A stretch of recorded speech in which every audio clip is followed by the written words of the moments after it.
Hello and welcome back to my channel on the Hook Crochet with Jeannie, and let's find out what's on the hook today. First of all, I just want to talk today about acquisitions and about choosing a crochet pattern. When you acquire yarn and you have no idea what you're going to do with it, you have to bring it home, find out how many yards are on it, and then choose a pattern. To me, it's just easier to have a pattern and then buy the yarn. But sometimes you can't resist. You go to Hobby Lobby or Michael's, or you go online to my favorite place, Love Knitting, and you know, of course, there's always Amazon. But Amazon doesn't have sales. So when you go out to these sites or go out to these big box stores and you see yarn on sale and you buy it, you have to figure out what kind of pattern you want to use that yarn with, and you don't want to leave a whole lot left over. You'd like to use as much as you can. So the first thing I do when I buy yarn on sale is to kind of in my mind think a sweater takes about 1,200 yards of DK or more, between 12 and 15 depending on the size that you make. A short sleeve sweater might take 1,000 to 1,100 yards of DK. And then a tank top or a short sleeve, you know, scoop neck top might take 800 to 900 yards of DK. So you take your calculator with you, and if you see balls of yarn on sale, or if you're at your desk or in, you know, surfing the net and you see yarn on sale, find out how many yards are on it first, because I've made that mistake many times where I buy yarn thinking I've got plenty of yarn, and then I look at it and I realized that there are 100 yards less on these balls than I expected. Now, if you saw a previous video that I did about planning scarves for Christmas, and I had compared the Red Heart Unforgettable with the Lion Brand landscapes, and I found out, not paying attention, that there were 100 yards less on the landscapes than there were on the Unforgettable. So that was my mistake, mea culpa. You know, I just wasn't paying attention. So I find myself buying yarn on sale, and it's hugely tempting. I love to buy yarn. I love yarn. I love yarn. I admit it.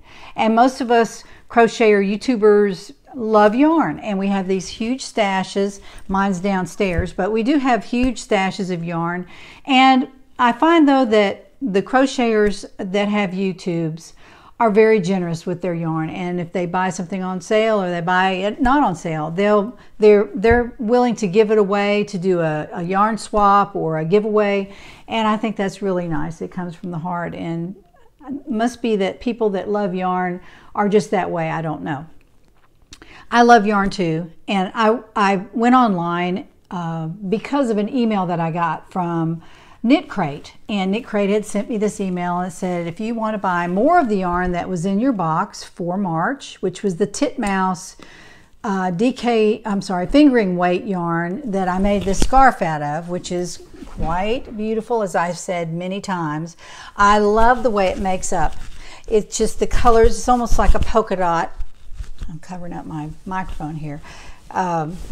The colors appear and disappear. It's not stripy, and that's what I really like about this yarn. It doesn't appear to be stripy. In my crochet scarf, that was actually the one I followed, pretty much like the pattern, not exactly. So I had this email from Knit Crate, and they said, gee, if you want to buy some more of that yarn, we'll give you $20 off if you buy a 3-pack or something. I don't know how much it was off on a one skein, but I wanted 3 hanks because I want to make a sweater out of this. So I looked on my back porch the other day, and there was my box from Knit Crate, and inside were 3 hanks of the Knitology yarn that was in the March Knit Crate yarn subscription box, and I just love this yarn. It is so soft, and I believe it's going to be comfortable even in the summertime. But I plan to make maybe an elbow length sleeve sweater out of it, and I wanted plenty of yarn, and if it comes to where I have plenty left over, I will just make another scarf, because it took one hank to make this scarf, and if I made it again, like I said in the previous video, I will change the pattern just a little bit, maybe make it more open, maybe use less yarn, I don't know, but I'll see. A scarf is nice because you can actually knit it as long, or crochet it as long as you want, and you can stop whenever you're ready. So that makes it easy to use up your yarn. But this is the Knitology Sheen. If you haven't seen this, it's 75% merino wool, 15 silk, 10 cashmere, and it's a fingering weight yarn. It is gorgeous. I love the colors in here. I love the colors. I didn't cake these yet, so I get to look at all the beautiful colors on here. Look at that.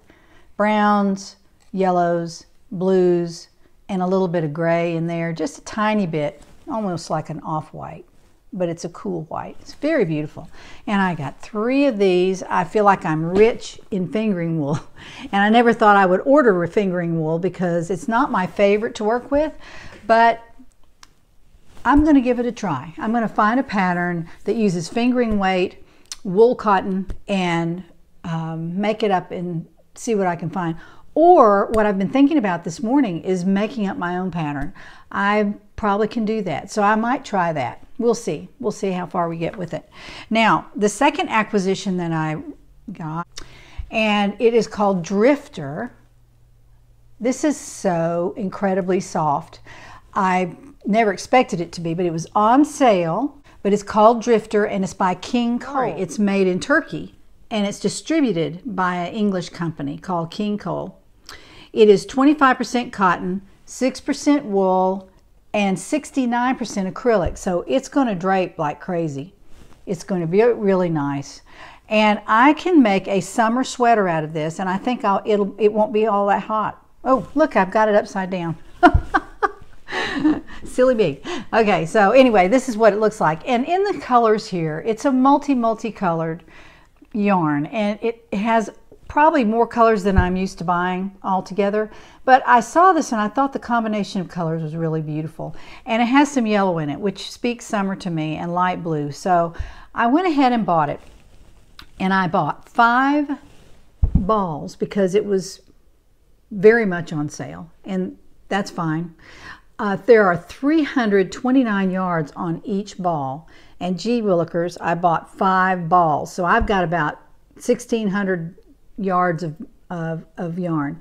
It is a DK weight, so it's not real thick, and it will take me probably 1,000 to 1,300 yards to make a sweater, and what's left over I might make a scarf out of it or whatever. But what I do when I buy yarn, and on the titmouse hanks that I bought, I've already made something in that, so I know how it's going to look when it's made up, and it's the colors are just appear and they disappear, appear and disappear. They're not stripy, so I know how it's going to look, and that helps me select the pattern that I'm going to make. And when I buy something like this Drifter, which I don't know anything about how it looks, it doesn't appear to be stripy, but I just don't know. What I'll do is I'll make a sample swatch, not a gauge swatch, but a sample swatch using my J Clover, which I love dearly. It's right here on my desk. I use it all the time for these.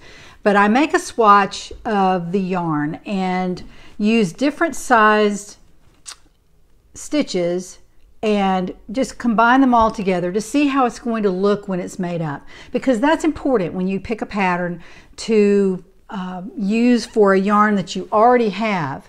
You really need to make a little swatch and say, I wonder if I'm going to wear that. Will I want to wear that? Will it look okay on me? Anything like that. You need to have a sample swatch, because that'll determine what kind of article that you make from it. It might do better in a hat and a scarf than it would in a sweater. It might just be too busy. So what I did this morning is I made a sample swatch, and I used probably 15 chains. I don't go crazy with it. About 15 chains, and then I make a swatch that looks like this. I don't know if you can see that. This is just starting on the outside of the skein. I did not find the inside end. I piddled around with it, and I pulled, and if it's just too, if it gives me too much resistance, I will not force it, because what happens is if you pull it really hard and you don't have the end of the yarn in your hand inside the skein, you will pull out a huge chunk of yarn. And I don't mean just a little bit, I mean a huge chunk of yarn. I've actually ruined skeins of yarn like that. I have to go downstairs and cake them up on my ball winder and Swift, and I don't really like to do that if I don't have to. It's already in a skein, so I don't need to be caking it up. You know, it's not in a hank like this. Cake this up. This one, I don't want to have to do that. So here's my swatch, and I'm not, you know, extremely excited about how it might look on a sweater. It's a little bit stripy. In fact, it's a lot stripy, and I'm not sure I'm going to be pleased with this. I might go ahead and do it anyway, but at least I know what I'm in for. I'm not going to get halfway through the back and go, I'm not wearing that. But it's got pleasant enough colors in it, and actually I never got to the coral color, and I can see it right there. On my sample piece, I did not get that far, so I don't know what that's going to look like either. And I didn't get to the yellow. I got to the green, the blue, and the kind of the cranberry color, and I did not get to the yellow or the coral. Now, again, the colors are very summery in this, so I might just go ahead and make a sweater and let y'all take a look at it. This is what happens when you buy yarn on sale and you don't know exactly how it's going to look, and even if you make a swatch, you think you know how it's going to look, or you're already prepared for how it's going to look. One of those four things.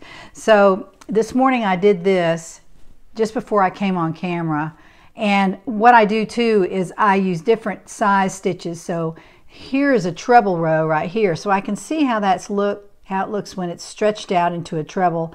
Then I used a lace half double crochet with a chain in the middle, very simple, for a couple of rows to see how that might look in a lace pattern. And then down here I did the solid, so I did a row of half doubles, a row of doubles, and another 2 rows of half doubles. And on the very top, I did a row of single crochet. So you can see if you have a favorite stitch, you can chain up, you know, 20 and do a favorite stitch for 2 or 3 rows. And because you can crochet faster with your favorite stitch, you might try that to see how your new yarn on sale happens to look if you make a sweater or a hat or a scarf or a cape or whatever you're making.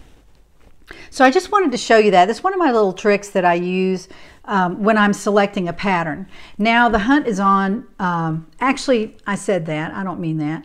I think I'm going to design my own pattern. I've actually done it before, and I've had people say, why don't you release your designs and, you know, write out your patterns and all that. I just haven't done it.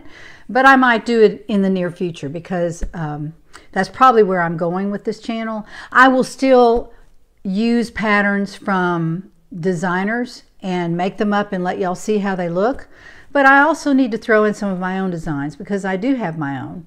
And I don't know why I don't release them. I just haven't written them out, and I don't have anywhere really to put them. And I am creating a website for On the Hook Crochet, and it'll be out there pretty soon. I haven't done it yet. I haven't finished it yet. I've started it, and my husband's going to help me a little bit with that, because he's a little more tech savvy than I am. So we'll see where we go with that. But that's one place that I might release my own designs, and you know, I'm thinking about it, so I might proceed with that. I don't know.